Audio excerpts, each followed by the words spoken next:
Chase online live ম্যাচে আপনাদের সবাইকে স্বাগতম। আজকে আরেকটি নতুন ম্যাচ নিয়ে চলে আসলাম অনেকদিন পর। তো চলুন, আজকের যিনি প্রতিপক্ষ সে হচ্ছে ভেনেজুয়েলার।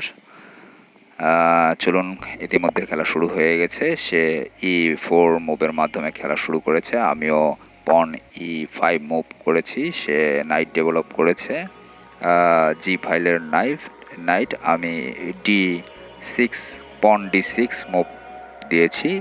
এরই মাধ্যমে খেলা চলছে। তো দেখুন, সে আরেকটি পন H5 একটি পন H3-তে মুভ করেছে। আমি পন A6-এ মুভ করেছি। সে আরেকটি পন D4 মুভ করেছে। আমি তার উত্তরে যেটি করব তা হলো আমাকে একটু ভাবতে হবে। এখন এই মুহূর্তে আমার মনে হয় নাইট ডেভেলপ করাই বেটার হবে। সো আমি নাইট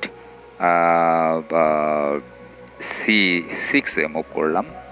তো এবার দেখা যাক সে কি মুভ করে। তো তার রেটিং কিন্তু অনেক ভালো, সে নিঃসন্দেহে অনেক ভালো প্লেয়ারই হবে আশা করি।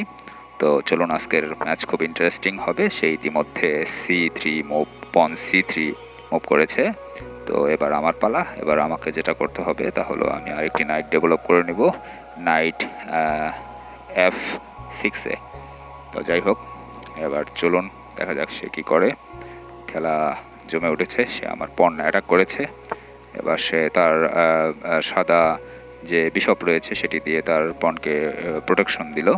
তো এই অবস্থাতে আমি তার পন ক্যাপচার করে নেব। পন ক্যাপচার করলাম আমি। সে ক্যাসলিং করে নিয়েছে ইতিমধ্যে। তো এই অবস্থায় আমি যেটি করব, আমি তার আরেকটি পনকে চ্যালেঞ্জ করব। কারণ হচ্ছে আমার এই ফাইলটি সে রুক নিয়ে এসেছে পন যে ফাইলে রয়েছে এই ফাইলে। তো আমি ক্যাপচার করে নেব। তো এই অবস্থাতে দেখা যাক সে কি করে। সে হয়তো সে আমার আরেকটি পন ক্যাপচার করেছে। ডি ফাইলে থাকা পনটিকে ক্যাপচার করে নিয়েছে। আমি আমি আমার কালো বিশপ দ্বারা তার রুককে অ্যাটাক করব। সে তার কালো বিশপ দ্বারা আমার বিশপকে চ্যালেঞ্জ করেছে। আমি তার চ্যালেঞ্জ অ্যাকসেপ্ট করব। তো আমি ক্যাপচার করে নিলাম তার বিশপ, কালো বিশপ। সে এখন আমার কালো বিশপ ক্যাপচার করবে। করেছে। নাইট দ্বারা সে তা আমার কালো বিশপ ক্যাপচার করে নিয়েছে। তো এই অবস্থাতে আমি ক্যাসলিং করে নেব। তো যাই হোক, আমি যেহেতু আমার পনটি পিন করা ছিল তাই আমি তার বিশপ বা নাইট ক্যাপচার করতে পারছিলাম না। তো ইতিমধ্যেই সে আমার পনটি ক্যাপচার করে নিয়েছে। আমি প্রত্যুত্তরে আমি তার বিশপ ক্যাপচার করব না নাইট দ্বারা। আমি যেটা করব তা হলো আমি আমার সাদা যে বিশপ রয়েছে সেটিকে ডেভেলপ করলাম। দেখুন, দুই পক্ষই ইতিমধ্যে ক্যাসলিং করা হয়ে গিয়েছে। এবার শুধুমাত্র প্লে করা। তো দেখা যাক। তো খেলা জমে উঠেছে। সে পন পুশ করার মাধ্যমে আমার নাইটকে অ্যাটাক করেছে। আমি নাইটকে এখান থেকে সরিয়ে নেব বা নেব কি না সেটা ভাবতে হবে। তো যাই হোক, দেখা যাক সে এখন আমার কি করা উচিত সেটা একটু ভেবে দেখতে হবে। আমি তার পনটিকে ক্যাপচার করে নিলাম আমার নাইট দ্বারা। তো সে অনায়াসে অবশ্য সে আমার নাইট ক্যাপচার করলে আমি তার বিশপ ক্যাপচার করতে পারবো। সে তার নাইট মুভ করেছে। তো এই অবস্থাতে আমি আমার নাইটটিকে পুনরায় শিট, আমি কিন্তু একটি তাড়াহুড়া করে ভুল করে ফেললাম। আমি তার নাইটটিকে খুবই স্বাচ্ছন্দ্যে ক্যাপচার করতে পারতাম আমার কুইন দ্বারা। যাই হোক, মিস্টেক। খেলার মধ্যে আসলে মিস্টেক হবেই, কম আর বেশি। তবে যাই হোক, এটি একটি সুযোগ ছিল। সে আমার নাইট ক্যাপচার করে নিয়েছে। আমি তার বিশপকে পন দ্বারা ক্যাপচার করে নিলাম। তো এই হলো অবস্থা। তো খেলার চলছে বেশ ভালোই। তো এবার দেখা যাক সে কি মুভ করে। তার মুভের উপরেই মূলত আমার মুভ ডিপেন্ড করছে। ম্যাচ কিন্তু খুবই ইন্টারেস্টিং ম্যাচ। অনেকদিন পর এরকম একটি ইন্টারেস্টিং ম্যাচ খেলছি। সে আমার বিশপ ক্যাপচার করে নিয়েছে নাইট দ্বারা। আমি তার নাইটকে আমার পন দ্বারা ক্যাপচার করে নেব। তো যাই হোক, সে নিঃসন্দেহে তার রুক দ্বারাই আমার পনটিকে ক্যাপচার করেছে, কেননা পনটি আমার আনপ্রোটেক্টেড ছিল। তো এই অবস্থাতে আমি যা করব তা হলো আমি তার রুককে অ্যাটাক করব কুইন দ্বারা। তো সে কি করবে এখন দেখি তার মুভ। তো সে এখন তার রোগকে কি সরিয়ে নেবে নাকি আর কি করবে, কারণ সে আমার পন ক্যাপচার করতে পারবে না, সে কুইন দ্বারা তার রোগকে প্রোটেক্ট করেছে।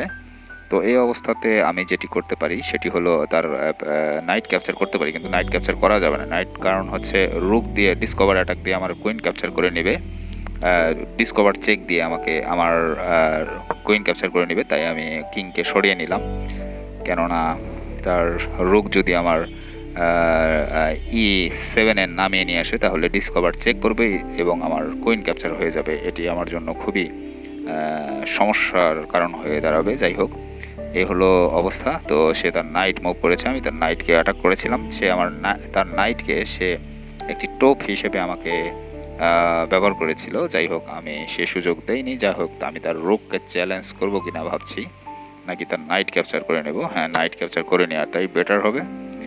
নাইট ক্যাপচার করে নিয়েছি, সে আমার নাইটকে তার রোগ দ্বারা ক্যাপচার করে নিয়েছে। আমি আমার রোগ দ্বারা তাকে একটি চ্যালেঞ্জ দিব। রোগ দ্বারা দেখুন, এখন বর্তমানে পাওয়ার এবং খেলার পজিশন সমান সমান। আমার 5টি পন রয়েছে, তারও 5টি পন রয়েছে, তার 2টি রোগ, একটি কুইন, আমারও সেম। তো আমি তার কুইনকে অ্যাটাক করলাম। ফাইল যেহেতু ওপেন রয়েছে তাই আমি কুইন অ্যাটাক করলাম। কুইন অ্যাটাক করার মাধ্যমে দেখা যাক সে কী করে এখন। তো এই হলো অবস্থা, খেলার পরিস্থিতি। তো যাই হোক, তাকে এখন কুইন সরাতে হবে, অবশ্যই সরাবে। হ্যাঁ, সে সরিয়েছে, C2-তে কুইন মুভ করেছে। তো যাই হোক, আমি তার পনটি ক্যাপচার করতে পারবো না এই মুহূর্তে, কেননা পন ক্যাপচার করলে যেটি হবে তা হলো তার সে কুইন দ্বারা আমার রুক ক্যাপচার করে ফেলবে, পন ক্যাপচার করা যাবে না। আমি তার রুককেই চ্যালেঞ্জ দেবো কিনা ভাবছি। হ্যাঁ, অবশ্যই তার রুককে অ্যাটাক করলাম, দেখা যাক সে তার রুক কী করে। যাই হোক, দেখা যাক সে কী করে এখন। তো এ হলো অবস্থা, তার কুইন দ্বারা তার রুক প্রোটেক্ট রয়েছে। আমি চাইলেই তার রুক ক্যাপচার করতে পারবো না। ও মাই গড, সে আমাকে চেকমেট থ্রেট দিচ্ছে। দেখুন, পূর্বে আমি একটি ম্যাচ হেরে গিয়েছিলাম, একদম খুব ভালো পজিশন ছিল আমার, তারপরেও আমি ম্যাচটিকে হেরে গিয়েছিলাম, চেকমেট হয়ে গিয়েছিলাম শুধুমাত্র একটু ভুলের জন্য। আজকে সেই ঘটনারই পুনরাবৃত্তি হতে চলেছে। তো যাই হোক, এই বিষয়ে আমাকে খুবই সচেতন থাকতে হবে, নয়তোবা একটি মাত্র মুভ যদি এখন আমি ভুল করি তাহলে আমি চেকমেট হয়ে যাব। এই ম্যাচটিতে আমি সম্পূর্ণই খুব ভালো অবস্থাতে ছিলাম, বাট একটি ভুলের জন্য ব্যাকফুটে চলে যেতে হয়েছে। তো চলুন এবার আমরা আমাদের ম্যাচে ফিরে যাই। তো এখন আমি যেটা করব, আমার পন H6-এ মুভ করব, চেকমেট করতে দেওয়া যাবে না। তো যাই হোক, তো এই হলো অবস্থা। তো এইসব বিষয়ে অনেক সময় খেয়াল করা হয় না, খেয়াল না করলেই বিপদ ঘটে। তো এই অবস্থাতে এখন আমরা যেটা করব তা হলো তার জন্য অপেক্ষা করব, দেখা যাক সে কি মুভ করে। সে তার কুইনকে C3-তে মুভ করেছে। তার উদ্দেশ্য হচ্ছে সে আমার বিশেষ কিছু করতে পারবে না, বাট এই অবস্থাতে যেটা হয় তা হলো আমি একটা কাজ করব, তাকে একটি চেক দেওয়ার চিন্তা ভাবনা করব। আমি চলে যাব F5-এ কুইনকে নিয়ে। দেখুন, আমার একই ফাইলের রুখের প্রোটেকশনে আমি তাকে একটি চেক দিতে পারবো, একটি পন ক্যাপচার করে। এটি হচ্ছে আমার আপাতত প্ল্যান। তো দেখা যাক সে এখন কি করে। তো সে ভুল মুভ করেছে, এবার আর ছাড়া যাবে না। এবার এই ভুল আর তাকে আমি পূর্বেও একটি ভুল করেছিল, তার নাইট ক্যাপচার করেছিলাম না আমি, সেই ভুলটির থেকে সে বেঁচে গিয়েছিল, বাট এবার আর সেই ভুল করা যাবে না। আমি কুইন দ্বারা তার রুক ক্যাপচার করব এবং চেক দেব। এই হলো অবস্থা। আসলে অনেক সময় হয়ে যায় এই ধরনের ভুল, আসলে কিছু করার থাকে না, আসলে অর্থহীন কিছু বিষয় দাঁড়িয়ে যায়। আমি আবার পুনরায় ফিরে আসব দ্রুত, ওখান থেকে আমাকে ফিরে আসতে হবে, কেননা এদিকে কোনো প্রকার মিস্টেক করা যাবে না। তো যাই হোক, আমি আমার কুইন নিয়ে আমি ফিরে আসব হচ্ছে G6-এ। কুইন G6 ফিরে এসেছি। সে যদি রুক G4-এ আনে এবং আমার কুইনকে চ্যালেঞ্জ করে, সেই ক্ষেত্রে আমি কি করব সেটা আমাকে ভাবতে হবে। তো যাই হোক, এই হলো অবস্থা। হ্যাঁ, সে তাই করেছে, আমার কুইনকে অ্যাটাক করেছে, আমি কুইন এখান থেকে সরিয়ে নিব, অবশ্যই সরিয়ে নিব।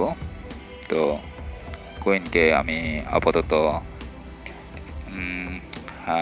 কোথায় নেওয়া যায়, F6-এ মুভ করলাম।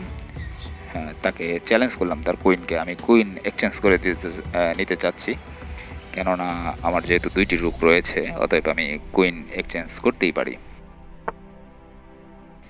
সে কুইন দ্বারা ডাবল প্রোটেকশন নিয়েছে, কিন্তু তাতে কোনো লাভ হবে না। আমি তার কুইনকে পিন করব এবার আমার কুইন দ্বারা। কুইন এক্সচেঞ্জ করব আমি, আলটিমেটলি কুইন এক্সচেঞ্জ করতেই হবে আমাকে, এটাই আমার প্ল্যান। তো দেখা যাক এবার সে কি করে। তো সে আমি তার কুইনকে পিন করেছি। দেখুন, যদি আমি কুইন এক্সচেঞ্জ করে নিতে পারি, লাভবান আমি হব, কেননা আমার 2টি রুক রয়েছে। সে পন ডাবল মুভের মাধ্যমে কুইনের পিনকে প্রোটেক্ট করেছে, কিন্তু এই সুযোগ তাকে দেওয়া যাবে না কোনোভাবেই, তাকে এখান থেকে সরতে দেওয়া যাবে না। সেই ক্ষেত্রে আমি যেটি করব সেটি হলো আমি পন দ্বারা তাকে চ্যালেঞ্জ করব। এবার দেখা যাক সে কী করে। পন দ্বারা তার পনকে চ্যালেঞ্জ করেছি, এবার দেখা যাক সে কী করে। সে পন স্যাক্রিফাইস করে কুইন বাঁচাবে কি না, দেখা যাক। তো এই হলো অবস্থা। সে আমাকে চেক দিয়েছে কুইন দ্বারা। কুইন C3-তে গিয়ে আমি আবারও চ্যালেঞ্জ করব। আমার রুকের প্রোটেকশন রয়েছে আমার পেছনে, অতএব আমি কুইন দ্বারা আমি তার কুইনকে আবারও চ্যালেঞ্জ করব। হ্যাঁ, কুইন F6-এ মুভ করেছি, চ্যালেঞ্জ। এবার দেখা যাক সে কী করে। তো এবার সে কী করবে, সে কোথায় যাবে, এটা আমি সে আমার ফাঁদে পা দিয়ে ফেলেছে, সে এক্সচেঞ্জ করে নিয়েছে কুইন। সেটা তো খুবই ভালো আমার জন্য। তো যাই হোক, সে আমার পন ক্যাপচার করেছে, কুইন এক্সচেঞ্জ হয়ে গেছে, আমিও তার পন ক্যাপচার করেছি। সে রুক দ্বারা হয়তোবা আমার পনটিকে ক্যাপচার করবে, নিশ্চয়ই করবে। কিন্তু এখানে আমি যেটা করব, সে আমার পন ক্যাপচার করেছে, এবার আমি আমার রুক দ্বারা চলে যাব একদম উপরে, F2-তে যাব আমি। একই সাথে তার পন, এবার একটি পনকে অবশ্যই ক্যাপচার করব, ক্যাপচার না করে আমি ছাড়ছি না এই মুহূর্তে। তো সে আমাকে সর্বোচ্চ যেটা করতে পারে তা হলো চেক দিতে পারে। হ্যাঁ, চেক দিয়েছে। আমি আমার কিংকে সরিয়ে নিব G7-এ, তারপরে আবার চেক, সরিয়ে নিব F8-এ। এবার আর চেক দিতে পারবে না সে, কারণ এখন চেক দিলে আমার রুক দ্বারা তার রুক ক্যাপচার হয়ে যাবে। তো যাই হোক, আমার কাছে 2টি রুক রয়েছে, এটা আমার অ্যাডভান্টেজ। সে চলে গিয়েছে তার কিংয়ের কাছে। যাই হোক, আমি একটি পন ক্যাপচার করে নিলাম। এবার তার পন আর আমার পন সমান সমান। সে আবার চেক দিয়েছে, আমি আবার সরে যাব এখান থেকে। আমি E7-এ চলে গেলাম। সে যদি আবার চেক দেয় তাতেও আমার কিছু যায় আসে না, কেননা আমি তার একটি রুক দ্বারা যদি সে রুক এক্সচেঞ্জ করতে চায় আমি করে নেব। আমি তার আরেকটি পন ক্যাপচার করে নিলাম, অবশ্যই নেব। তো যাই হোক, এ হলো অবস্থা। সে ক্রমান্বয়ে সে তার পন পুশ করে আসছে। আমি যেটি করব তা হলো, আমার কাছে সময় রয়েছে আরও, তো সে পন পুশ করে খুব বেশি সুবিধা করতে পারবে না। তো যাই হোক, দেখা যাক এবার তার পনকে পুশ করছে। তো পন প্রোটেকশন দিতে হবে, ঠিক আছে, কিন্তু তার আগে আমি তার পনকে ক্যাপচার করে নেব। এবার দেখুন, তার পনকে আমি 2টি রুক দ্বারা অ্যাটাক করেছি। এবার সে কোনোভাবেই তার পনকে প্রোটেক্ট করতে পারবে না। আবার চেক দিয়েছে, আমি সরে যাব D8-এ চলে যাব।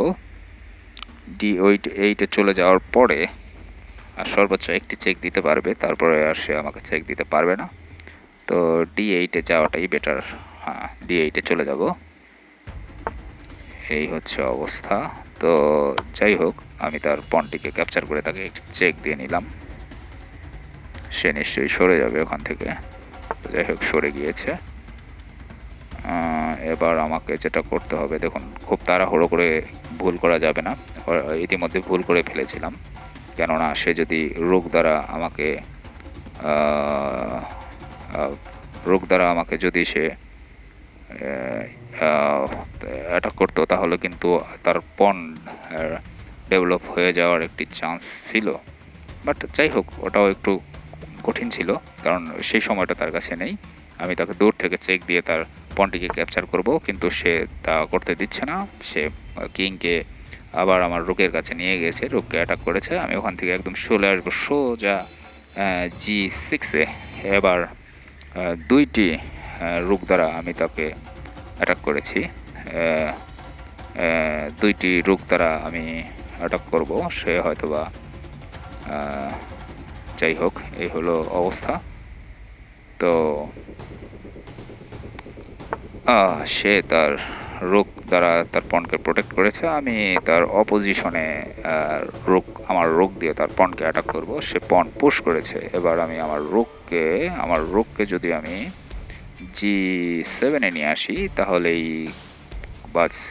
বাজি মাত হয়ে যাবে মনে হচ্ছে। তো আমি তাই করব। এবার আমার একটি রুক আমি স্যাক্রিফাইস করব, বিনিময়ে তার আর কিছু থাকবে না। তো এই হলো পরিস্থিতি। তো এই পরিস্থিতিতে আমি এখন কিন্তু সেই আগে যে ম্যাচে ভুল করেছিলাম সেটি আবার সে একটি চেক দিয়েছে, কোনো লাভ নেই। আমি চলে যাব